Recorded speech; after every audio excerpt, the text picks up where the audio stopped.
मध्य प्रदेश की आर्थिक राजधानी और मुख्यमंत्री शिवराज सिंह चौहान के सपनों के शहर इंदौर में एक बार फिर कोरोना महामारी ने रफ्तार पकड़ ली है, जिसके चलते मरीजों की संख्या में तेजी से इजाफा हो रहा है। वहीं पिछले 100 दिनों से ज्यादा निरंतर कोरोना की जंग लड़ रहे स्वास्थ्य विभाग का कहना है कि डॉक्टर मुस्तैदी अपनी कर्तव्य निभा रहे हैं, लेकिन आम जनता में कोरोना को लेकर कोई गंभीरता नजर नहीं आ रही है।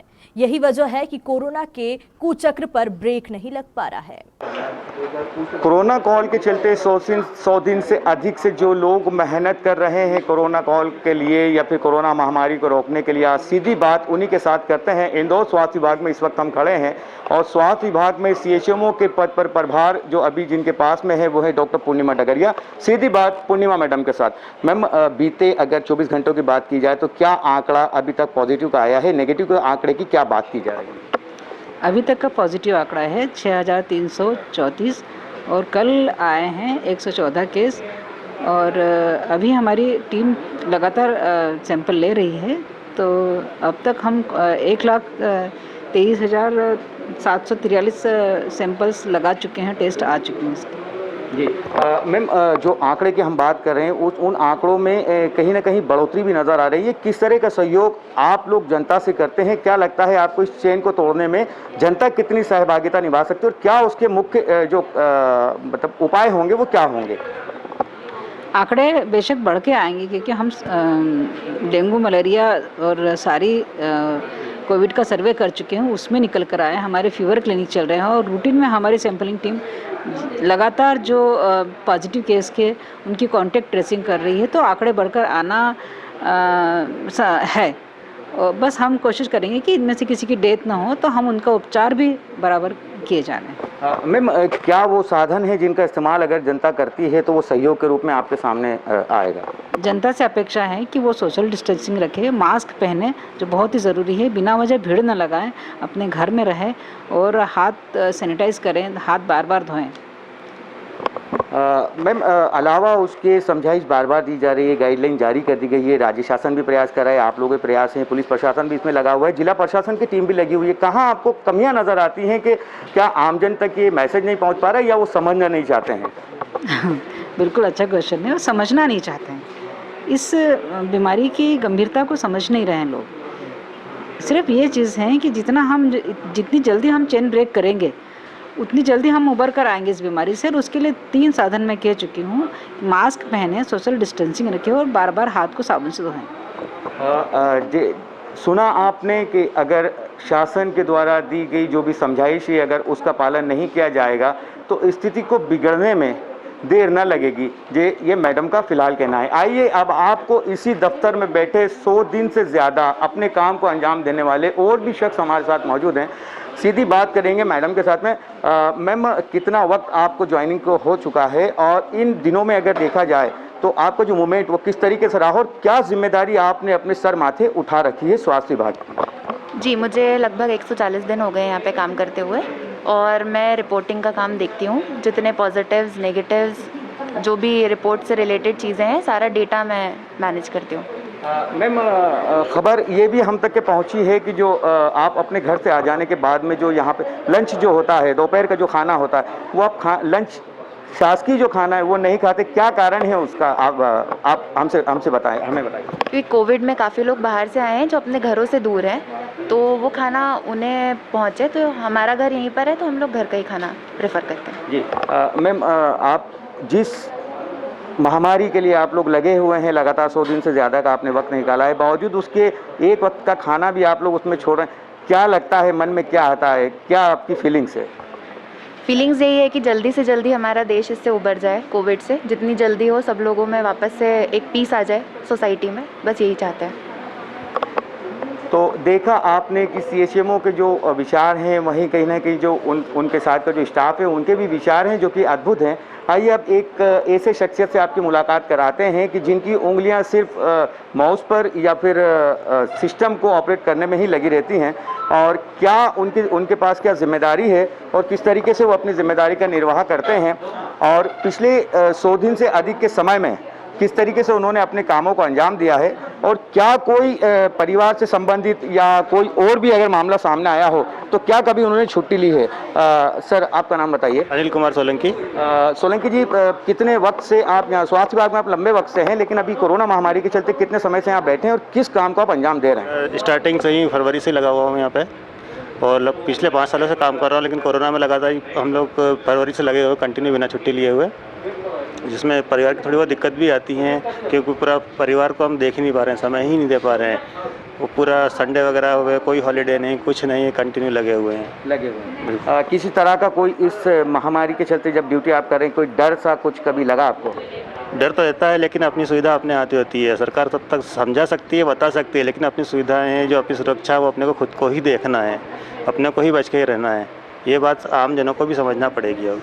तो ये थे हमारे सोलंकी जी, जो कि यहाँ पे कंप्यूटर ऑपरेटर है। सीधा उनका कहना है कि सरकार द्वारा दी गई समझाइश पर अगर अमल किया जाएगा तो इसका जो परिणाम है वो बेहतर से बेहतर आएगा। आइए आपको उस कक्ष में लेके चलते हैं जहाँ पे इसी विभाग से जुड़े हुए और भी लोग हैं जो अपनी सेवाएं यहाँ पर दे रहे हैं और किस तरीके से अपने काम को अंजाम दे रहे हैं। अब हम जिस कक्ष में पहुँचे हैं, आपके तस्वीर में जो आपको नज़र आ रही हैं वो पेशे से एक डॉक्टर हैं, लेकिन ये बात कहते हुए थोड़ा सा मन भी दुख रहा है कि कुदरत ने जो मैडम के साथ किया वो नज़र भी आ रहा है, मैडम उसको महसूस भी कर रही हैं। किस तरीके से इस कमी के बावजूद भी वो अपने काम को बेहतर करने का प्रयास कर रही हैं। सीधी बात मैडम के साथ। मैम, आप क्या नाम है आपका? Doctor Saraswati Dwivedi. Doctor Saraswati Dwivedi. Ma'am, हम जो देख रहे हैं हमें एक कमी यहाँ पर नज़र आ रही है। ये मालिक जो करते हैं बेहतर करते हैं। आप तो ये बताइए कि कितने वक्त से आप फील्ड में हैं, ड्यूटी पर हैं और कितना ये सब हो जाने के बाद आपको परेशानी जैसा कुछ लग रहा है या काम आराम से आपके हो रहे हैं? मैं यहाँ 20 अप्रैल से हूँ। हमारी यहाँ बॉन्डेड के तहत ड्यूटी लगाई गई है, कोविड ड्यूटी, और कमज़ोरी जैसा या कमी जैसा कुछ नहीं होता है। बस ये है कि इस महामारी में हम सबको अपना योगदान देना है। आप जिस वे में भी दे सकें आपको देना है। जैसे यहाँ जब ज्वाइनिंग हुई थी तो थोड़ा मन में ये था कि फील्ड का काम मिलेगा, थोड़ी मुश्किल होगी, लेकिन यहाँ पे आने के बाद जडिया सर से बात हुई, सीएमएचओ सर से, उन्होंने बात को समझा, हमारा कार्य समझा और उन्होंने मुझे काम दिया कि मतलब थोड़ा बैठने वाला कोई काम हो। तो अभी मैं यहाँ वर्तमान में जितने भी यहाँ पे हमारे DCH, DC, HC और CCC सेंटर्स बनाए गए हैं, उनमें कितने बेड खाली होते हैं, ICU में कितने भरे हुए हैं, जनरल बेड्स, इन सब का डाटा मैं रखती हूँ अपने पास और जहाँ भी ज़रूरत होती है मैं आगे फॉरवर्ड करती हूँ। तो कमी अगर है तो वो मेरे लिए मायने नहीं रखती है, ये कहना है मैडम का, और अपने काम को बखूबी अंजाम देने की पूरी कोशिश लगातार कर रही हैं और ये भी बता रही हैं कि जो स्वास्थ्य विभाग के प्रमुख हैं उनसे भी इनको पूरा सहयोग मिलता है। इसी दफ्तर में अपनी सेवाएं देने वाली एक और अजीमोतरीन शख्सियत हमारे साथ हैं, जिन्हें हम पंडित मैडम के नाम से जानते हैं। एक छोटी सी मुलाकात पंडित मैडम साथ। मैम, बहुत स्वागत है आपका। मैं ये जानना चाहता हूँ कि पिछले 100 दिन से अधिक के समय में किस तरह का प्रभार आपके कंधे पर रहा और किस तरीके से आपने उसको निभाया? मेरे पास 2 प्रमुख चीज़ें थी। एक तो IC, information education and communication, और दूसरा मेरे पास था जो काम अभी सतत जारी, वो है एम्बुलेंस का प्रभार। और ये दोनों कार्य ऐसे हैं जो त्वरित गति से अपना प्रतिफल मांगते हैं। जैसे ही कोविड की आहट विश्व में हुई थी और गवर्नमेंट ऑफ इंडिया ने जो गाइडलाइन जारी की थी, उसके बाद से ही हमने समय समय पर एडवाइजरी और प्रेस रिलीज़ जारी किए थे ताकि जनता इसके लिए अवेयर हो, और वो काम सतत हर स्तर पर जिस तरह की गाइडलाइंस आती गई गवर्नमेंट ऑफ इंडिया से, गवर्नमेंट ऑफ MP से, उसके अकॉर्डिंग हम जारी करते रहे। प्रचार प्रसार की 360 डिग्री की अप्रोच हमने अपनाई, हर माध्यम को हमने चुना, अप्रोच किया और उसके आधार पर हमने जनता को, इंदौर की जनता को अवेयर किया।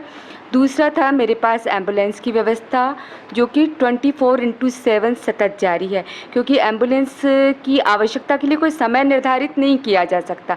किसी भी समय आवश्यकता होती है और वो हमें तत्काल पहुंचाना पड़ता है। तो जो मेरा 108 का क्रू है वो, और जो हमने जिला प्रशासन के सहयोग से एम्बुलेंसेस लगाई हैं, वो सतत अभी भी काम कर रही हैं। और हमारी कोशिश है कि हम सबके संयुक्त प्रयासों से इंदौर कोरोना की जंग जीतेगा और शीघ्र ही स्वस्थ इंदौर की जो परिकल्पना है, जो अवधारणा है, वो पुनः सार्थक होगी। तो ये थे मनीषा पंडित मैम, जिन्होंने ये कहा कि इनके पास जो जिम्मेदारी थी वो अपने आप में एक बड़ी जिम्मेदारी थी, और ये सही भी है कि जिला प्रशासन के सहयोग से स्वास्थ्य विभाग ने मिलकर, पुलिस प्रशासन ने मिलकर इस 100 दिन से अधिक के समय में कोरोना कॉल में अपना 100% देने का प्रयास किया है। और कहीं ना कहीं ये बात भी सामने आती है कि यदि 108 जिससे मरीजों को एक स्थान से दूसरे स्थान तक ले जाने का एक काम किया जाता है, यदि उसमें जरा सी भी अगर चूक हो जाती है तो मरीज़ की जान पर भी बन आती है। तो खबर मध्य प्रदेश की ये ख़ास खबर में जो आपने अभी देखा कि हमने मुख्य चिकित्सा एवं स्वास्थ्य अधिकारी से लगाकर जो निचले मतलब आखिरी पायदान के जो हमारे जो लोग थे, हमने उनसे बात की है और उनसे ये जाना है। एक शख्स और हमारे साथ इस वक्त मौजूद हैं जो कि मुख्य चिकित्सा एवं स्वास्थ्य कार्यालय में एज ए प्यून के पद पर हैं, लेकिन उनका भी जो परिश्रम है, उनकी जो मेहनत है, सीधे उन्हीं से जानते हैं। दादा, सबसे पहले बताइए आपका नाम क्या है और आपकी डेजिग्नेशन यहाँ पर क्या है? मैं सदाशिव शिंदे हूँ, प्यून कार्यक्रम हूँ, साहब के यहीं पर घंटे पे हूँ सर के।